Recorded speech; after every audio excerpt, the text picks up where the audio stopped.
पिंपरी चिंचवडमधील मोशी कचरा डेपो दुर्घटनेत 73 तासानंतरही शोधकार्य सुरूच।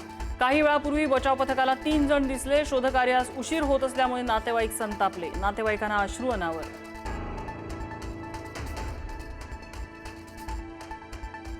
मोशी दुर्घटनेबाबत धक्कादायक माहिती समोर। दुर्घटनाग्रस्त इमारतीच्या केवळ तळमजल्याच्या पूर्णत्वाचा दाखला। महापालिकेच्या बांधकाम विभागाने दिलेला दाखला पुढारी न्यूजच्या हाती।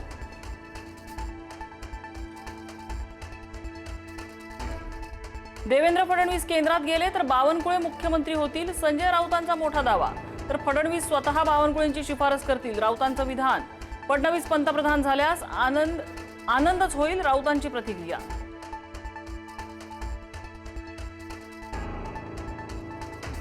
एकनाथ शिंदे पुन्हा मुख्यमंत्री होतील, आमदार बच्चू कडू यांनी व्यक्त केला विश्वास।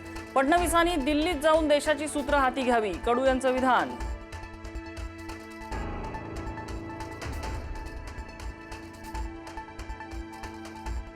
भाजप देशात राष्ट्राध्यक्ष पद्धत आणण्याच्या तयारीत, खासदार संजय राऊतांचा आरोप।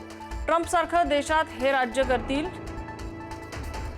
राऊतांची टीका। भाजपाला वन पार्टी वन इलेक्शन मध्ये जास्त रस, राऊतांचं विधान। महात्मा फुले जनआरोग्य योजनेतल्या घोटाळ्यावर सरकार ॲक्शन मोडवर। गैरव्यवहाराचा अहवाल आरोग्यमंत्री प्रकाश आंबेडकरांकडे सादर, तर मुख्यमंत्र्यांकडून एसआयटी चौकशीची घोषणा। आतापर्यंत 8 रुग्णालयांवर कारवाई।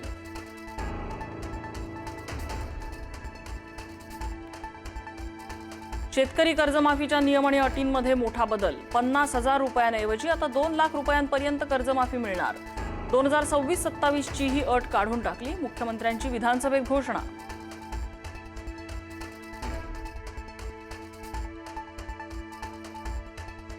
गोकुळ सिंधुदुर्गात दूध संकलन विस्ताराच्या तयारीत, विकास सेवा संस्थांमार्फत होणार दूध संकलन। सिंधुदुर्गात रोज 30,000 लिटर दूध संकलन। दूध उत्पादन वाढीसाठी गोकुळची नवी रणनीती।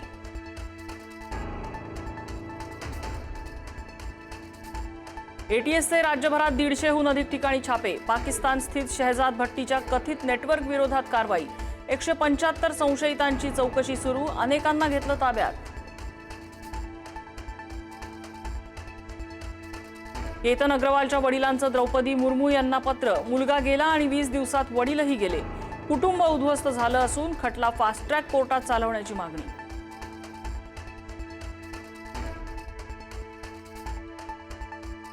कोल्हापूरच्या कागलमध्ये लव्ह जिहाद झाल्याचा नागरिकांचा आरोप। कागल पोलीस ठाण्यासमोर ग्रामस्थांचं ठिय्या आंदोलन।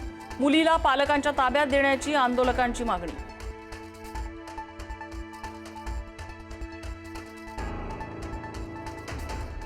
पालघर महापुरानंतर देवीपाड्यासह अनेक गावातल्या पूरग्रस्त मदतीच्या प्रतीक्षेत। देवीपाडा, तरडेपाडा, देवशेत, झांजरोळी आणि मंडळपाडा या गावांना पुराच्या पाण्याचा चारही बाजूनी वेढा। कुटुंबांना घरच्या छतावर काढावी लागली रात्र।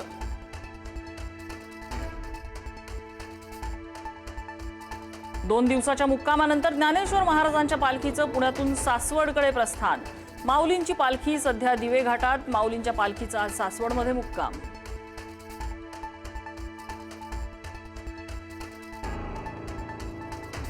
राम मंदिर देणगी अपहार प्रकरणी आरोपींच्या नातेवाईकांची बँक खाती पोलिसांच्या रडारवर।